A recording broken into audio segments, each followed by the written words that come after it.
2살짜리 처남이 있는 거예요. 그래가지고 이제 처가에 가서 장인께 자초지정을 이제 말씀을 드립니다.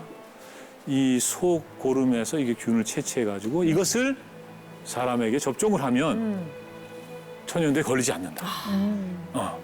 근데 장인이 펄쩍 뛰죠. 일단 외놈들한테 뭐 배웠다는 그 기술도 참 믿기 싫고, 그리고 속 고름에서 무슨 균을 뺐다는데 그것을 멀쩡한 내 자식한테 넣는다. 이 사위가 뭐- 내 자식을 죽이려고 하는. 그러니까요. 네, 그래서 이제 아주 왕당하게 거절을 하죠. 네네. 네, 그렇지만은 지석이 형은 물러서지 않습니다. 장인한테 이렇게 협박을 하죠. 우리 선배님. 박사님. 닥터 정. 예, 반갑습니다. 정재환입니다. 이 참 요즘에 이 코로나 때문에 말이죠. 정말 많은 분들이 우울한 나날을 보내고 계십니다. 예. 오늘 제가 준비한 얘기는 이 역사 속에 해답이 있답니다. 예. 이 전염병은 아주 오랫동안 인류에게 큰 고통과 피해를 줬습니다. 여러분 잘 아시겠습니다만 이제 이 흑사병. 네. 이게 이제 14세기 유럽을 강타했는데요. 그때 유럽 인구의 3분의 1이 사망을 했습니다. 네. 하도 많은 사람이 죽어나가서 이 시체를 묻기 급급했다 그래요. 네, 더러는요, 죽었는 줄 알고 이 생매장하는 경우도 있었다고 합니다. 네. 그런데 이 참 전염병이라는 거 우리나라도 예외가 아니었습니다. 이 조선왕조실록에 보면요, 이런 기록들이 나옵니다. 이 영조 때 여역으로 여름부터 겨울에 이르기까지 사망자가 50만에서 60만. 이야. 그래서 이제 영조가 전국에 관리를 보내서 여제를 시행하라. 근데 이제 여제라는 건 뭐냐면 바로 이제 역병을 일으키는 역신들을 달래는 제사입니다. 그래서 이제 여기는 특히 이제 이 원기라고 하면 특정한 어떤 사람한테 어떤 원한을 갖고 있는 건데 여기는 그게 아니고 그냥 무차별적으로. 그래서 이제 여기를 달래는 그런 제사를 정부 차원에서도 이제 지냈던 겁니다. 그러다 보니까 이제 민간에서도 이 굿을 많이 하죠. 병이 원인도 잘 모르고 이 굿에 의지를 하게 됩니다. 여러분 학을 뗐다라는 표현. 네. 아우, 학을 뗐어 이러죠. 끝났다. 이 자리에 계신 분들은 살면서 학을 많이 떼신 것 같습니다. 네. 엄청 뗐죠. 근데 이게 보통 보시는 분들이. 근데 또 학을 뗐다라는 건 또 좋은 의미가 될 수도 있어요. 어떻게? 왜 그러냐면 이게 고통에서 벗어났다는 거거든요. 이 학이 바로 이제 학질입니다. 그러니까 학질이란 병에 걸리면은 얼마나 그 고통이 심한지. 그리고 이제 또 목숨을 잃지 않습니다. 그러니까 요즘에 말하면 뭐예요? 저희가 장질부사라고도 하고 뭐 장티푸스라고 하고. 이제 말라리아 모기에 의해서 이제 그 병이 생기는 거죠. 예. 그리고 이제 또 이 호열자라는 게 굉장히 무서웠죠. 호열자 뭔지 아시겠습니까? 호열자. 열나는 사람인가요? 호열자? 호열자, 그 열나는 거. 물론 열이 나겠죠. 이런 질병에 걸리면. 호열자가 뭐냐면 바로 이 천연두 같은 거 나왔을 때. 이 천연두가 아니고요. 이 콜레라입니다. 콜레라. 근데 왜 호열자라고 했냐면 호랑이에 물렸을 때 살이 찢어지는 것처럼 아프다. 해서 이제 이 호열자라고 이제 이름을 지었다고 합니다. 그리고 이제 호열자 못지않게 또 무서운 게 바로 우리 유인경 기자님께서 말씀하신 천연두. 이 천연두는 이제 이 근대에 생긴 이름이에요. 그러니까 이제 자연스럽게 이 부스러기가 생기는 병이다. 해서 이제 천연두라고 하는 거고요. 이 조선 시대에는 이제 마마,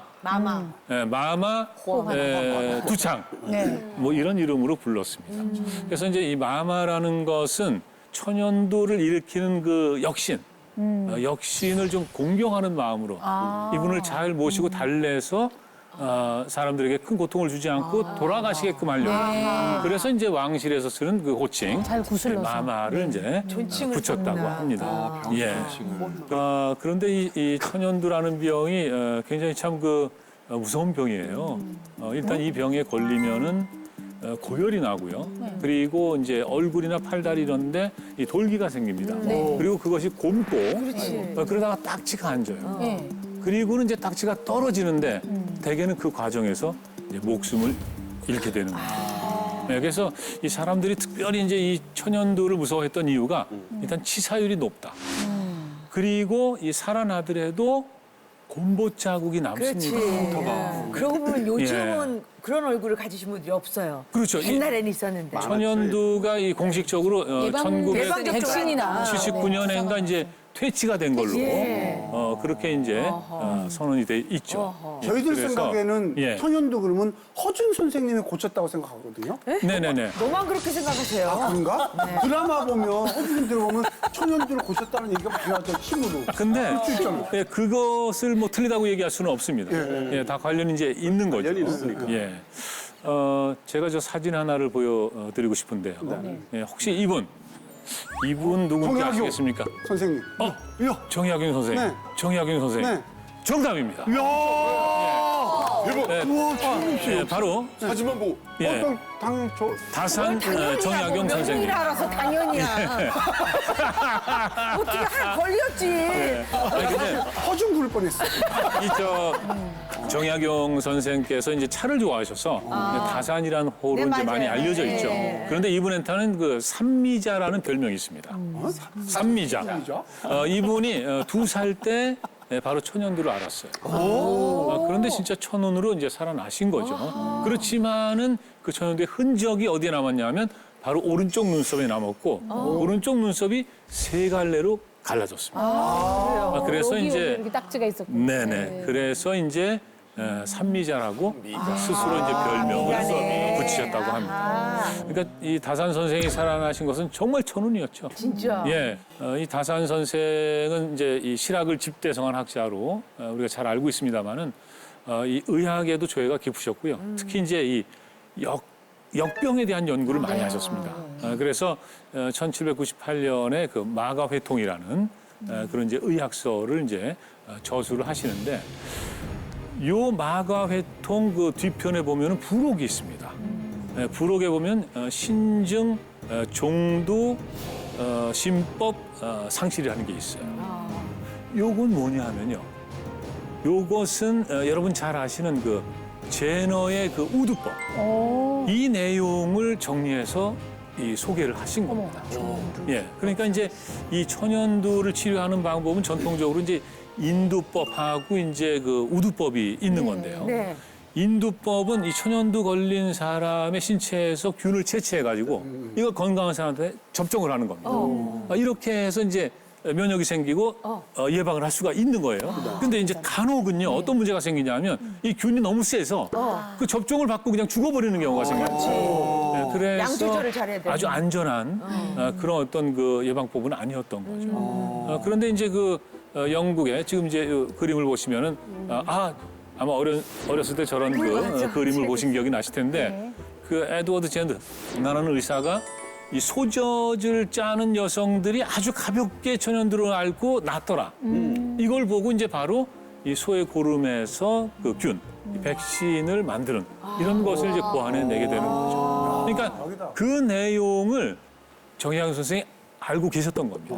그래서 이제 마가회통 뒤편에다가 부록으로 붙인 건데 그렇지만 이제 유감스럽게도 살아생전에는 그것을 공개하시지 않았습니다. 그 당시 이제 이 천주교에 대한 탄압이라든가 이 서학에 대한 탄압 이런 것 때문에 아마 공개를 안 하셨던 걸로 귀향도 이제 가 있었고 그러니까. 예, 그렇습니다. 그렇지만 이제 이런 건 있죠.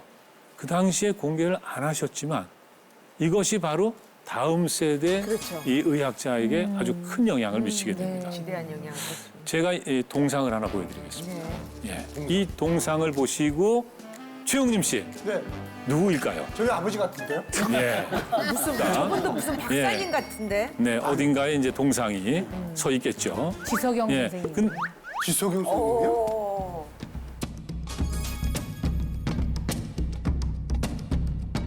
맞습니다. 바로 송촌 지석영 선생입니다.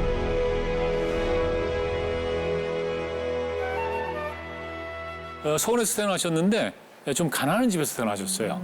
지익용이라는 가난한 선비의 둘째 아들로 태어났습니다. 그래서 그 양반 자제들이 다니는 서당에서 공부를 못하고 그 부친의 친구인 한의사 박영선한테 이제 이 한학도 배우고 이 의학도 배우고 그랬다고 합니다. 근데 어렸을 때부터 이제 의학에 관심을 가졌다 그래요. 아마도 이제 그 돌림병 같은 게 있고 하니까 또 어렸을 때 또 이렇게 한의사를 선생으로 모시고 있었으니까 자연히 또 그랬는지도 모르겠습니다. 그리고 이제 1876년에 이제 우리나라가 그 강화도 조약을 맺지 않습니까? 일본하고 그리고 이제 1차 수신사가 파견이 되는데 그때 이 지석영의 스승인 박영선이 수행의사로 따라갑니다. 갔다가 이제 종두귀감이라는 일본 사람이 쓴 책을 갖고 와요. 근데 이 책만 보고는 이걸 좀 파악하기가 어려웠다 그래요. 마침 그 부산에 이 재생의원이라는 일본 그 거류민들을 치료하기 위해서 생긴 병원이 있었습니다. 근데 거기서 이제 이 우드를 접종을 한다. 이 얘기를 듣는 거죠.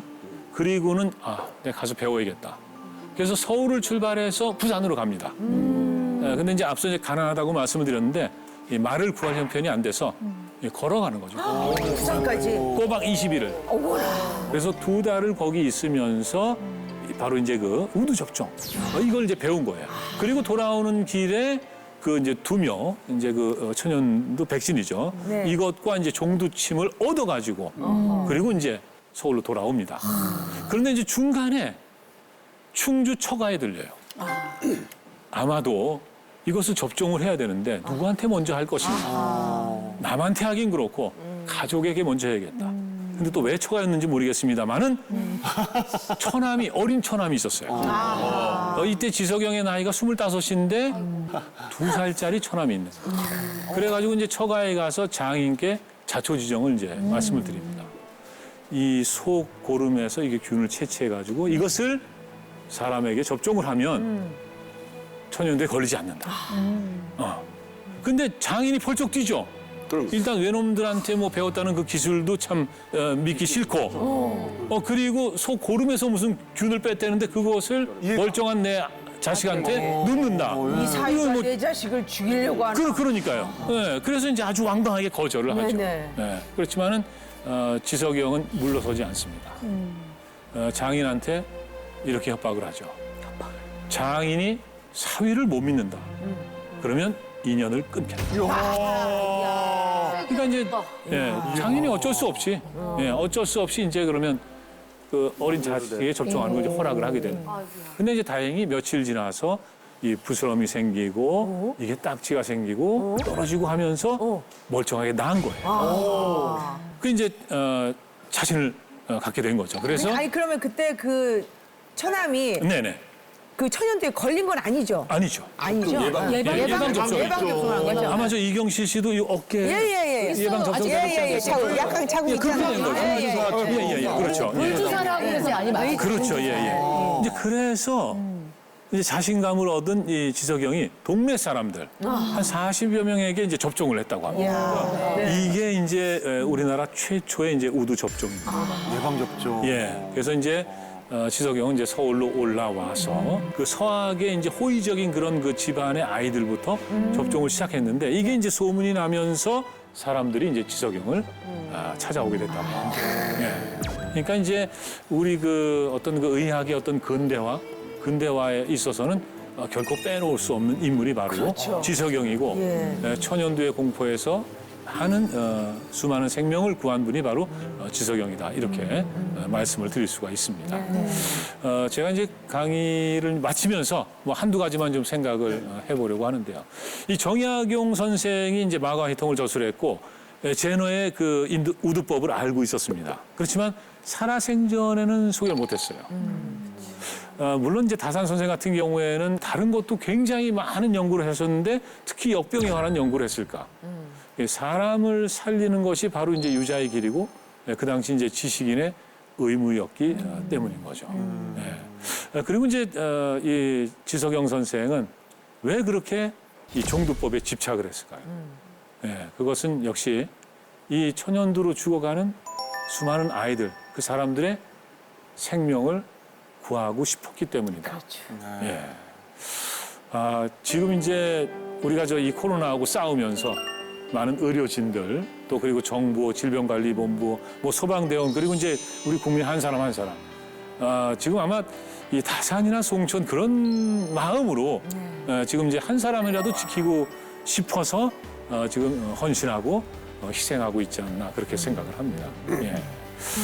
자, 21세기 들어서 우리가 지금 굉장히 어려운 그런 상황에 처해 있습니다만은 이 코로나는 코리아를 이길 수 없다. 코로나는 코리아를 이길 수 없다.